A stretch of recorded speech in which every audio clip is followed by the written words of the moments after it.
आप देख रहे हैं कर्तव्य एवं निष्ठा का बयान, साहित्य और संस्कृति का बयान, समता की आवाज बयान टीवी। जय भीम साथियों, में साक्षी गौतम।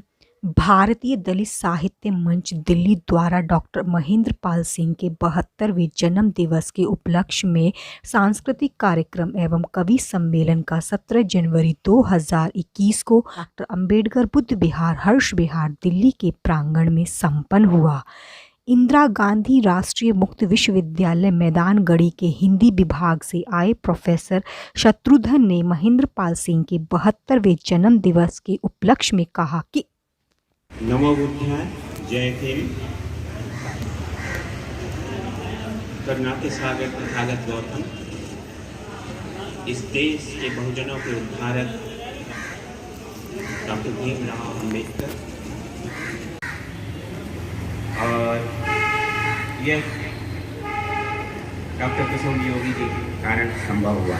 आप लोगों के बीच में यहाँ उपस्थित हैं। और मैं आज डॉक्टर महेंद्र पाल सिंह जी के 72वें जन्म दिवस के अवसर पर मैं यहाँ हूँ, और मुझे तो एहसास ही नहीं था कि मैं कितनी बड़ी हस्ती के साथ यहाँ बैठा हूँ। दरअसल जब मैं ये बात कह रहा हूँ, इसका तात्पर्य इस देश के बहुजनों के लिए बहुत ही महत्वपूर्ण है। 72 वर्ष की उम्र हमारे समाज के उस लोकगीतकार, जन जागरण के लिए प्रसिद्ध कवि और इस देश में बहुजनों के आंदोलन को आगे ले जाने का जो महती कार्य कर रहे हैं, मैं उनको आज इस उनके 72वें जन्म दिवस पर बहुत बहुत बधाई देना चाहता हूँ। और आश्चर्य है, मुझे तो आश्चर्य है कि आज हम इस दौर में, वैज्ञानिक दौर में, अपने शरीर से लाचार हो जाते हैं बहुत कम उम्र में, लेकिन 72 वर्ष की उम्र में इस देश के लोगों के लिए, इस देश के मूल निवासियों के लिए, जिनका ये देश है, ये धरती है, आकाश है, ये पशु पक्षी हैं, ये नदी नाले, ये हमारे लोगों के, ये हमारा देश है, और जिस पर बाहर के लोगों ने आकर कब्जा किया हुआ है, ये हमें समझना होगा। और इस समझने के लिए जिस रूप में, जिस परंपरा को, जिस मानवतावादी परंपरा को कवि महेंद्र पाल जी यहाँ प्रस्तुत कर रहे थे अपने 2 गीतों के माध्यम से, वो बहुत ही गूढ़, बहुत ही इस धरती के मिट्टी से जुड़ी हुई बात कह रहे थे। वो हमारी संस्कृति का असली रूप प्रस्तुत कर रहे थे, और दुनिया में इस देश के हम मूल निवासियों की जो संस्कृति रही है उसको सामने रख रहे थे। अभी योगी जी ने जिक्र किया गीतकार शैलेंद्र की, और मुझे लगता है कि सिनेमा से जुड़े हुए ही नहीं, हर व्यक्ति, वो भी एक लोक कवि थे जिन्होंने जीवन के फलसफा को, जीवन के दर्शन को अपने गीतों में उतारा। किसी की मुस्कुराहटों पे हो निसार, किसी का दर्द ले सके तो ले उधार, किसी के वास्ते हो तेरे दिल में प्यार, जीना इसी का नाम है। और इसी चीज को व्याख्यात कर रहे थे डॉक्टर महेंद्र पाल जी। चूंकि मैं शिक्षा के क्षेत्र में हूँ और बड़ी गहराई से, और उस विश्वविद्यालय में हूँ जो मुझे लगता है कि हम अपने समाज के लिए और इस देश के बहुजनों के लिए जानना जरूरी है, क्योंकि हम अपने इतिहास को, अपने वर्तमान को, अपने आने वाले भविष्य को जब तक नहीं समझेंगे, नहीं जानेंगे, हमारी यही स्थिति रहेगी। इंदिरा गांधी राष्ट्रीय मुक्त विश्वविद्यालय की स्थापना इस देश के बहुजनों के लिए की गई थी। उसका मुख्य उद्देश्य, मुख्य ऑब्जेक्टिव, मैं इस बात को लगातार पिछले 25 वर्षों से अपनी छोटी बड़ी सभाओं में अपने लोगों के सामने बताता रहा समझाता रहा कि यह विश्वविद्यालय हमारे लिए बनाए गए, इस देश के उन लोगों के लिए जिन तक शिक्षा नहीं पहुंची थी। लेकिन मुझे दुख के साथ कहना पड़ता है कि मेरी बात को शायद बहुत दूर तक लोगों ने नहीं समझा, लेकिन हमें यह समझना पड़ेगा, क्योंकि वर्तमान समय में एक बहुत ही संकट की स्थिति हम बहुजनों के सामने उपस्थित हो गई है। जो लोग राजनीति से जुड़े हैं, जो लोग राजनीति को समझते हैं, या यूं ही समाज में जो अपनी स्थिति को जानते हैं, उनके लिए 2014 से एक बहुत बड़ा संकट उपस्थित हो गया हमारे सामने। तथागत गौतम, कबीर, रैदास, महात्मा फुले, बाबा साहब भीमराव अंबेडकर और बाबा साहब को फलीभूत करने के लिए इस धरती पर अवतरित हुए मान्यवर काशीराम जी, और उन्होंने बाबा साहब को हमारे सामने, आज जो कुछ भी हम बाबा साहब का नाम ले रहे हैं, बाबा साहब को जानते हैं। अगर किसी ने हमें उन तक पहुंचाया है तो मान्यवर काशीराम जी ने पहुंचाया। इसे हमें समझना पड़ेगा। और यही नहीं, किसी भी देश के, किसी भी जनता के लिए अगर आपकी राजनीतिक सत्ता आपके हाथ में नहीं है तो आपका सब कुछ व्यर्थ है। आपका धर्म, आपका समाज, आपका सब कुछ व्यर्थ है, क्योंकि आपकी कोई शक्ति नहीं है। और इस कार्य को मान्यवर जी ने कम करके दिखाया था। उत्तर प्रदेश में 4 बार बहुजनों की सरकार बनाकर उन्होंने, यह हमारे से मूल निवासी है और इस देश में हमारी सत्ता होनी चाहिए, तभी हमारा उत्थान हो सकता है। वरना जो आप देख रहे हैं, अभी हम निश्चित रूप से अपनी संस्कृति का गुणगान करते हैं, और आपने देखा बहुत बड़े बड़े विद्वान, पीएचडी किए हुए, दर्जनों पीएचडी किए हुए लोग भी वो बात नहीं कह सकते हैं जो मान्यवर डॉक्टर महेंद्र पाल जी आप हमारे सामने रख रहे हैं, क्योंकि जीवन की वास्तविकता को, जीवन के दर्शन को वो समझा रहे थे।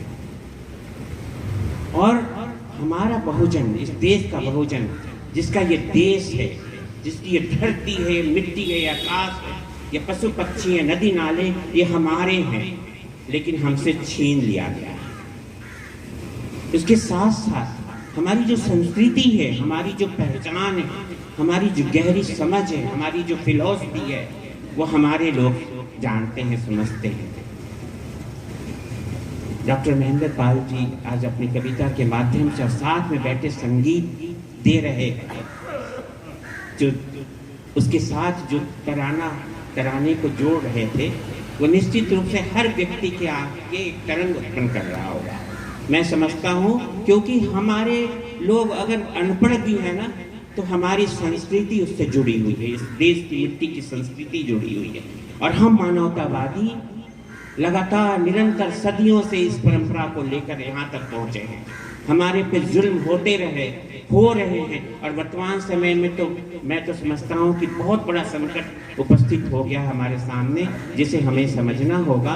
और इसके लिए मान्यवर जी ने बाबा साहब की फिलॉसफी को, बाबा साहब की चिंतन को, बाबा साहब ने जो हमें संवैधानिक अधिकार दिया, उसको फलीभूत करने के लिए जो तरीका बताया, वो हमें अपनाना पड़ेगा, उसको हमें समझना पड़ेगा।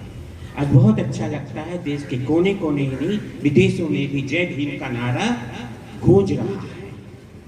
लेकिन केवल जय भीम का नारा लगाने से हमारा काम नहीं बनने वाला है। मैं इसको दावे के साथ कह रहा हूँ इस बात को, क्योंकि हमें लगता होगा अब सोशल मीडिया के माध्यम से, आज तो वर्तमान में जो मीडिया है वो तो हमारा है ही नहीं, ना पहले था, ना आज वर्तमान में है, ना आगे रहेगा। लेकिन यही मीडिया, जिस मीडिया के द्वारा अभी महेंद्र पाल जी हम तक अपनी बात पहुंचा रहे थे, हमारी संस्कृति को समझा रहे थे। उसे हमें गुनना होगा, समझना होगा। और इसके लिए जो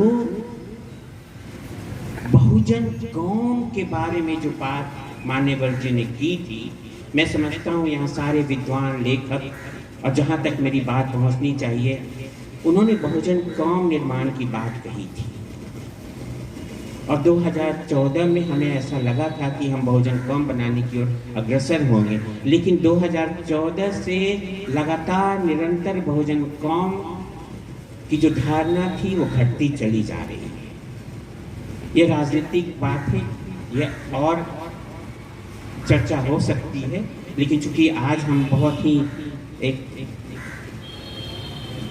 उत्सव मना रहे हैं, ऐसे कवि थी जो इस उम्र में मैं बार बार दोहरा रहा हूँ, इस उम्र में हमें जगाने का काम कर रहे हैं। उनके एक एक शब्द, उनकी आवाज हम तक पहुंचनी चाहिए और उस पर चिंतन करने की जरूरत है, न कि केवल हम आनंद उठाकर चले जाएं। और यही हमें आगे बहुजन कौम बनाने के लिए बहुत ही सहायक सिद्ध होगा।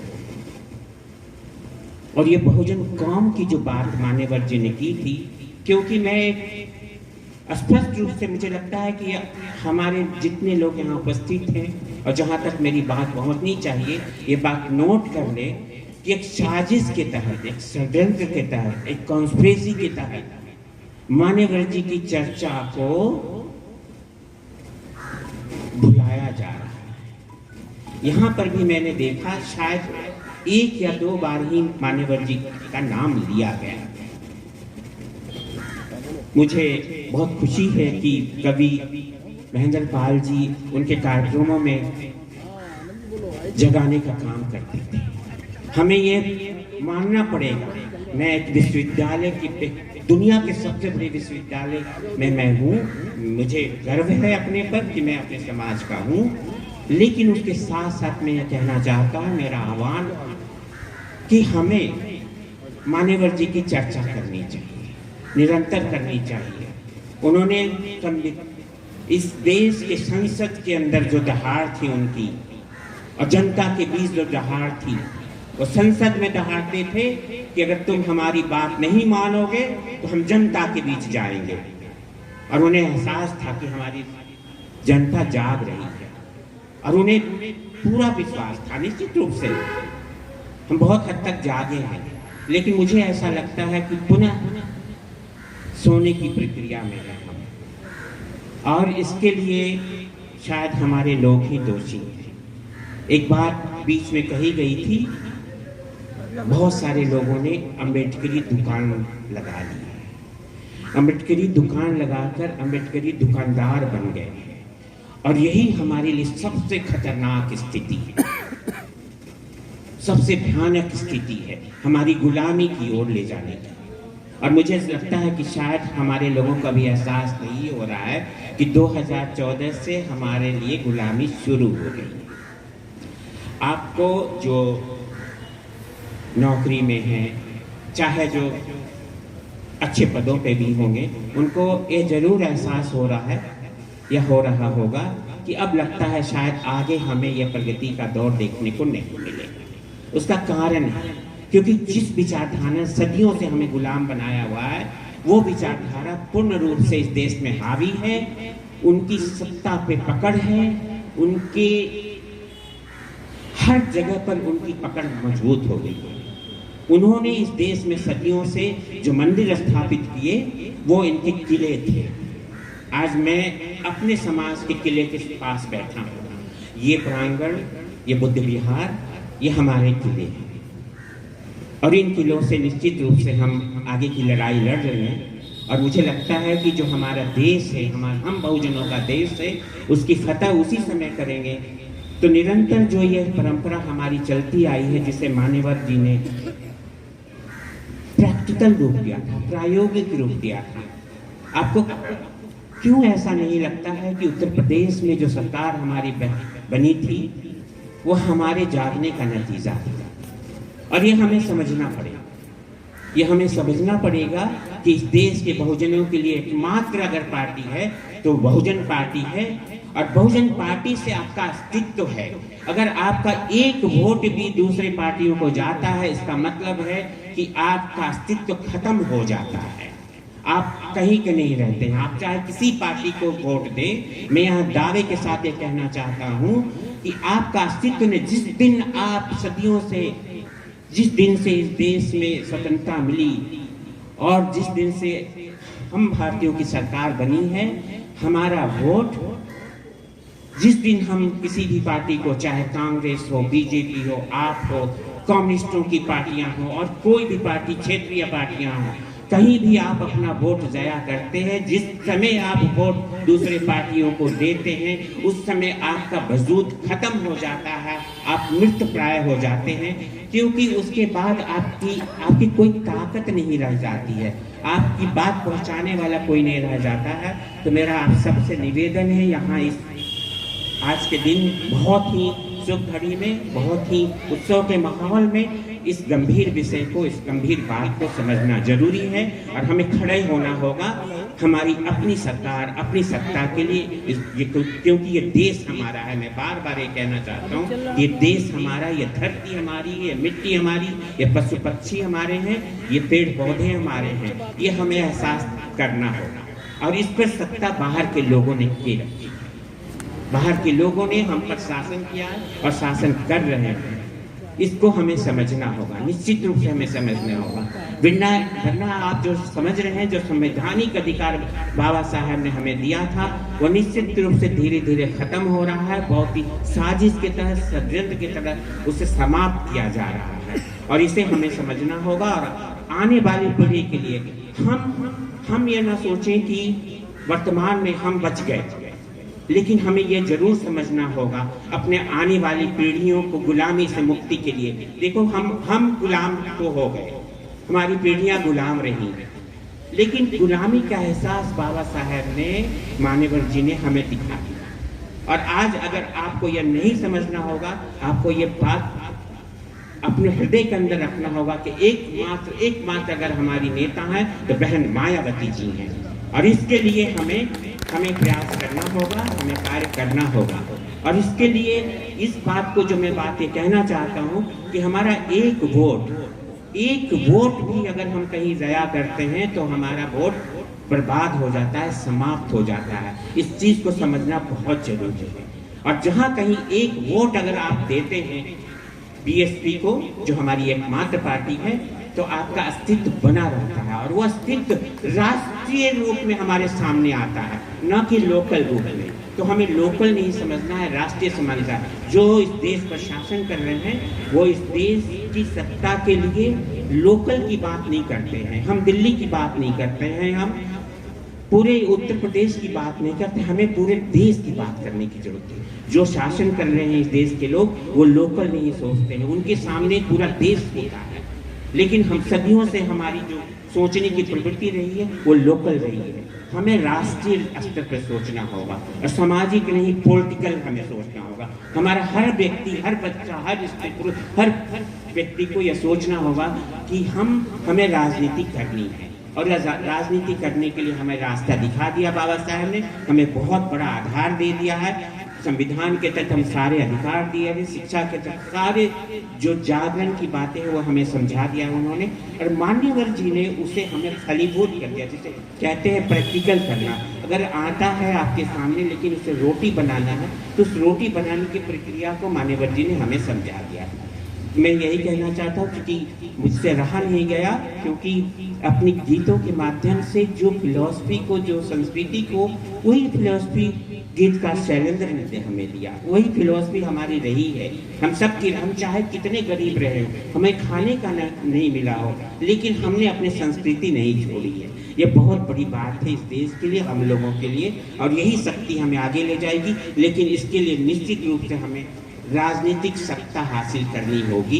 राजनीतिक सत्ता हासिल होगी तभी हम बहुत कुछ आगे ले जाएंगे, हमारा धर्म होगा, हमारा समाज बचेगा।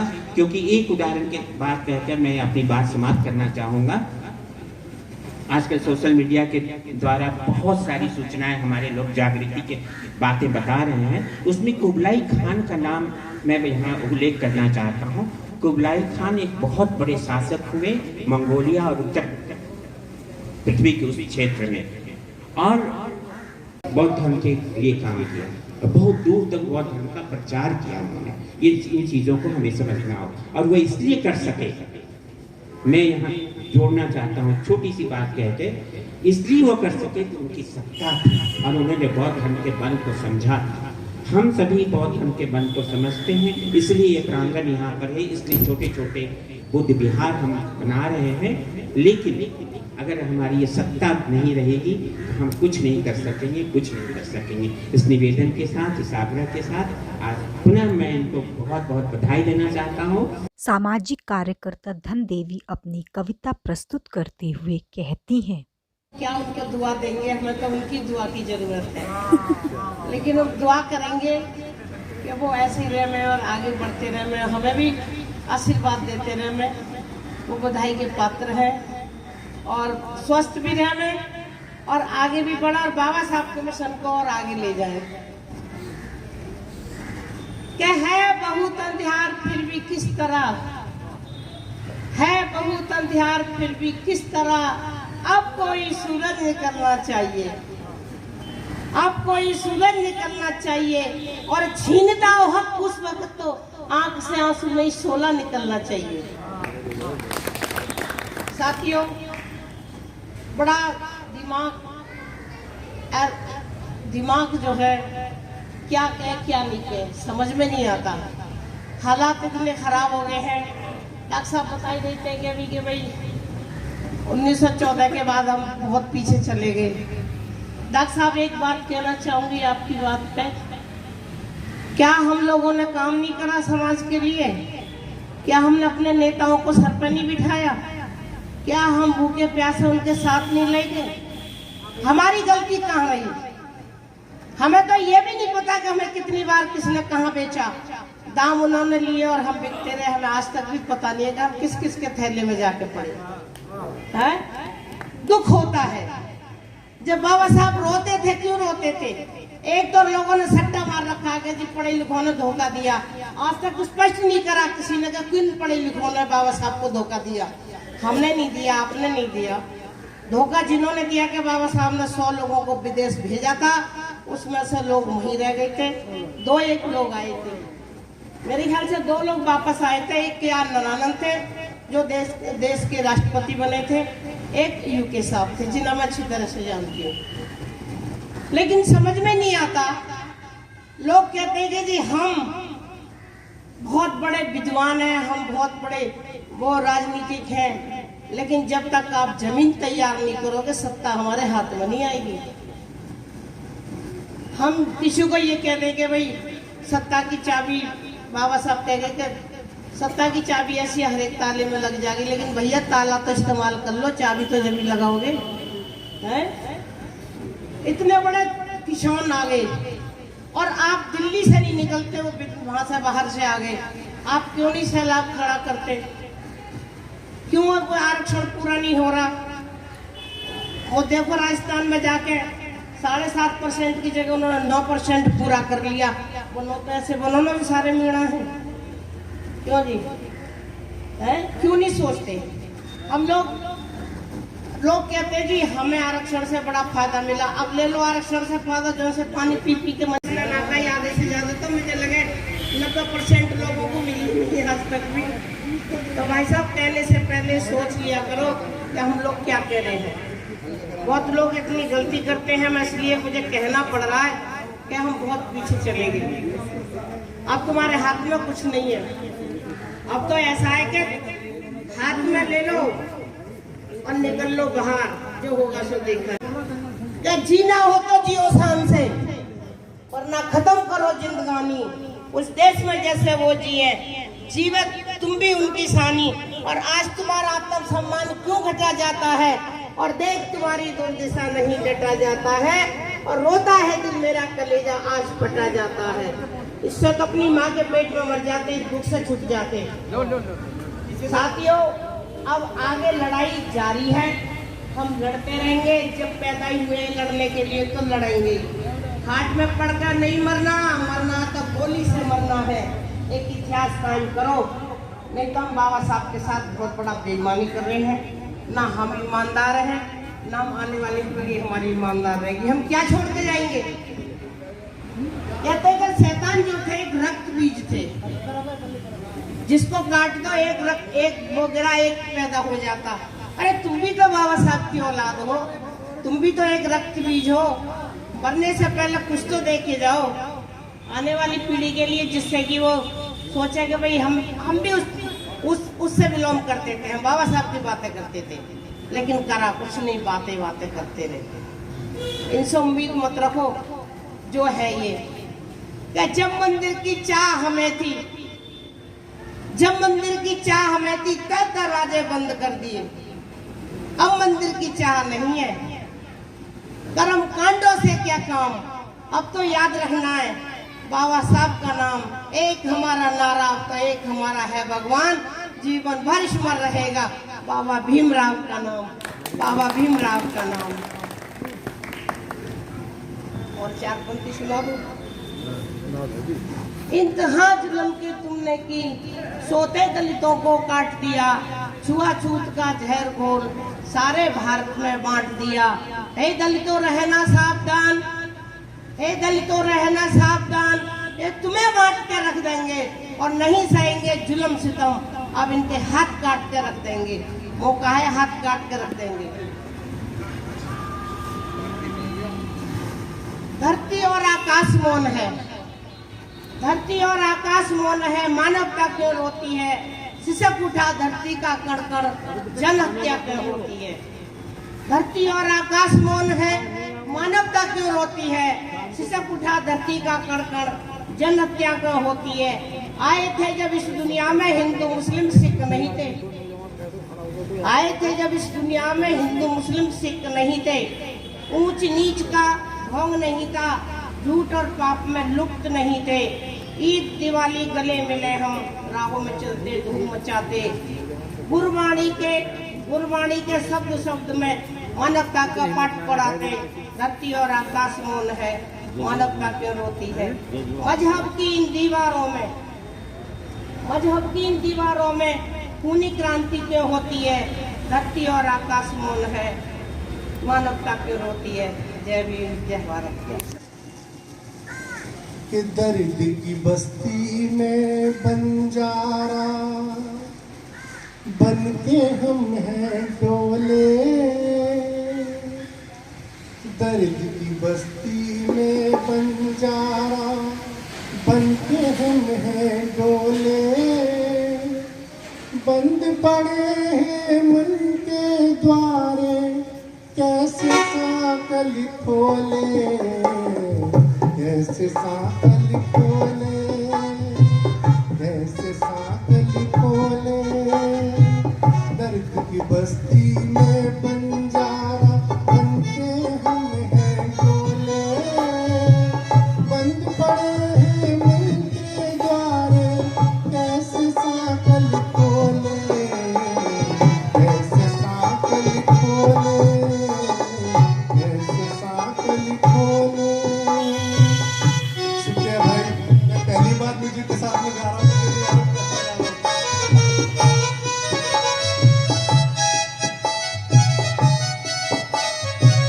कैसे साकल खोले, कैसे साकल खोले। और गीत का अगला बंद देता हूँ, सुनिएगा, पहला बंद देता हूँ। व्यथित हृदय से श्राप हुआ है, पाँव पड़े हैं छाले।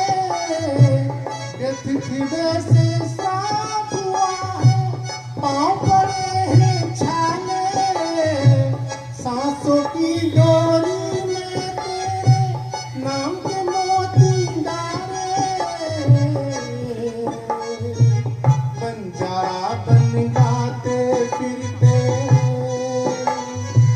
बंजारा बन गाते फिरते, एक तारा मन बोले। बंद पड़े हैं मन के द्वार, कैसे साकल खोले, कैसे साकल खोले, कैसे साकल खोले। शुक्रिया।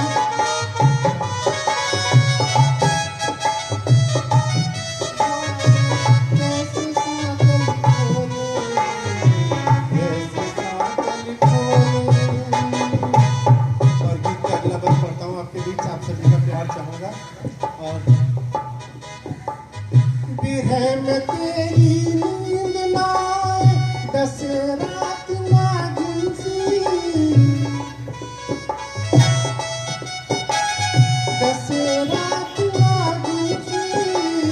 पल भर अखियां बंद करूं तो बात कहो तुम मन की, पल भर अखियां बंद करूं तो बात कहो तुम मन की।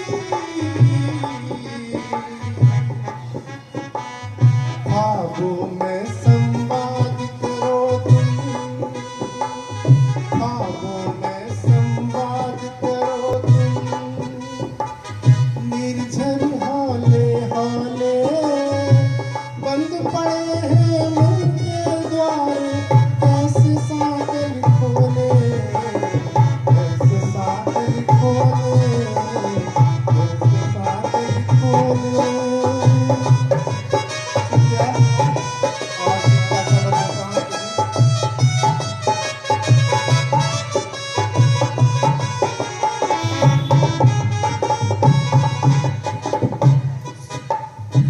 सुन के तेरी पायल धुन को, सुन के तेरी पायल धुन को तन भी लगा मचलने, वेश फकीरी धारण करके मनुआ लगा मचलने। बस्ती बस्ती नगरी नगरी, बस्ती बस्ती नगरी नगरी, मारे मारे डोले बंद पड़े हैं मन के द्वारे, कैसे सागर खोले, कैसे सागर खोले, कैसे सागर खोले। शुक्रिया।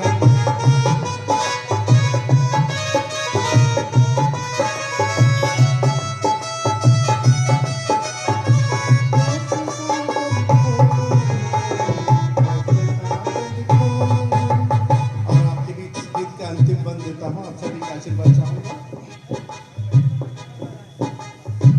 तेरे कंगन की का बाली, तेरे कंगन की का बाली अब तक है भर माते,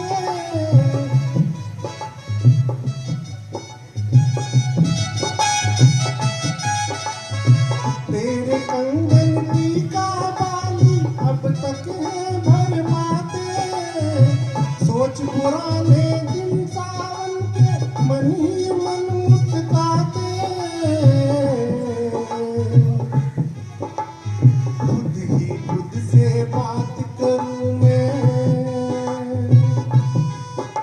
खुद ही खुद से बात करूं। जग प्रेम जोगिया बोले बंद पड़े हैं मन के द्वारे, कैसे सागर खोले,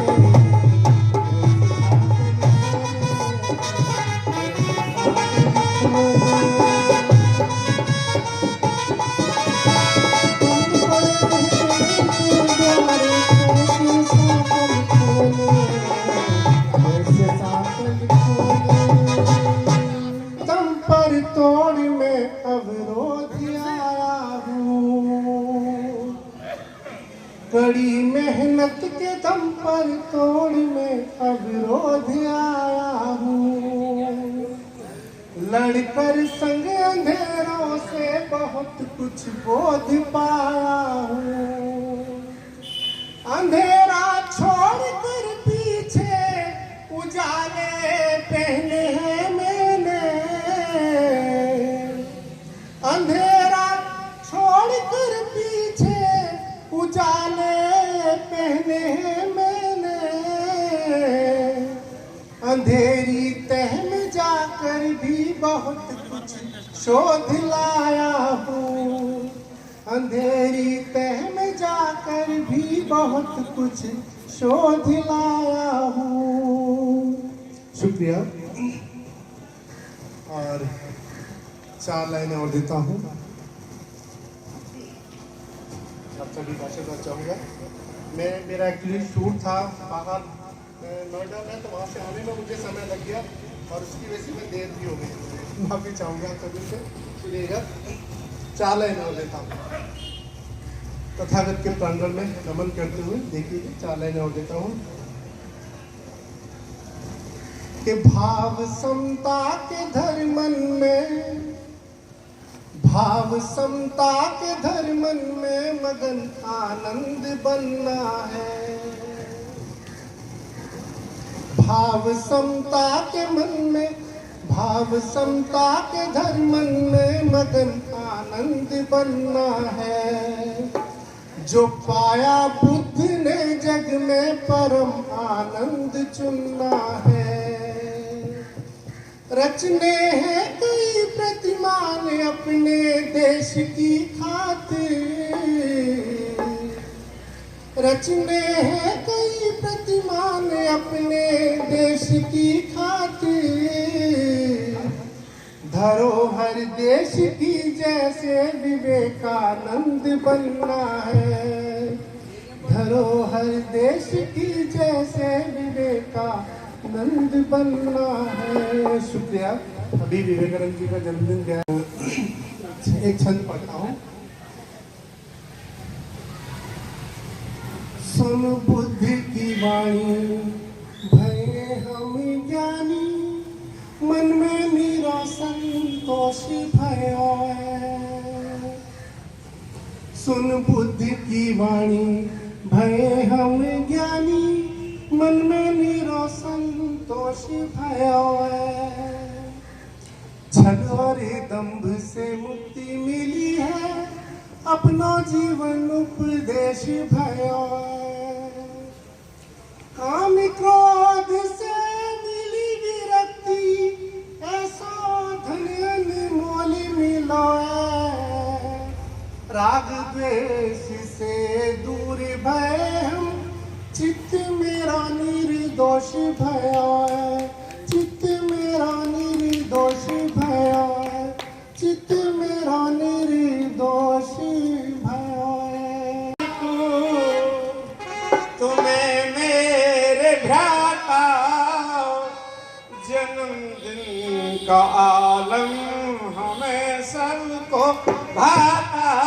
जन्मदिन मुबारक तुम्हें मेरे भ्राता।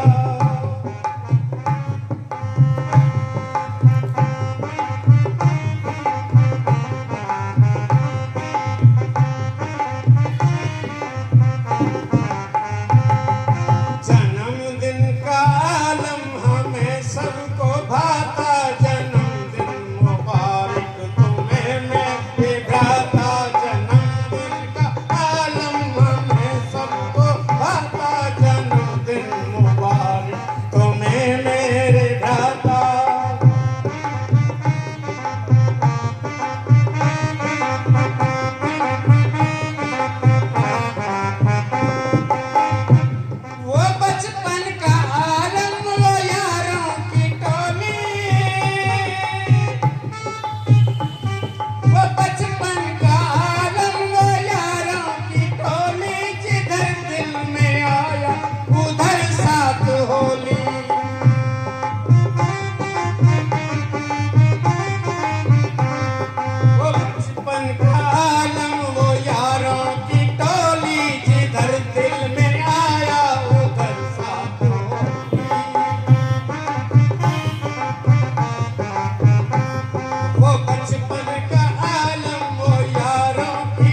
मंच का संचालन करते हुए बीडी सुजात अपनी कविता प्रस्तुत करते हुए कहते हैं।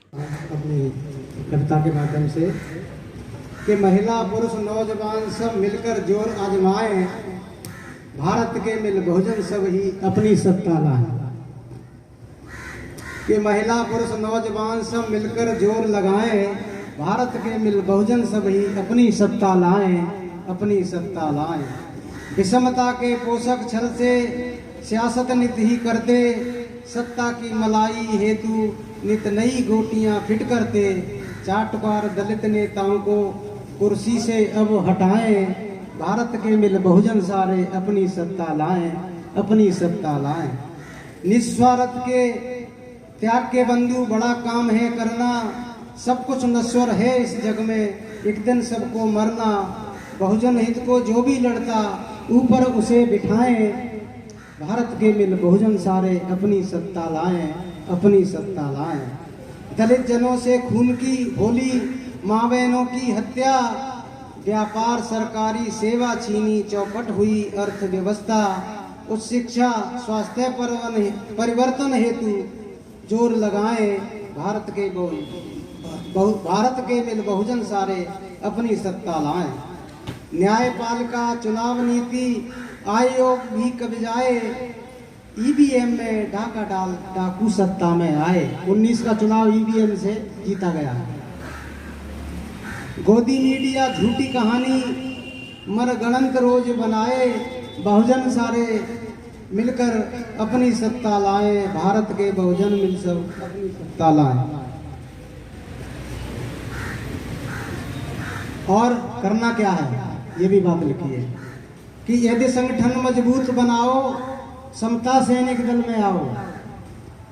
यदि संगठन मजबूत बनाओ, एसएसडी में आओ। दड़ मारे जो सोया बहुजन प्रातः उसे उठाओ।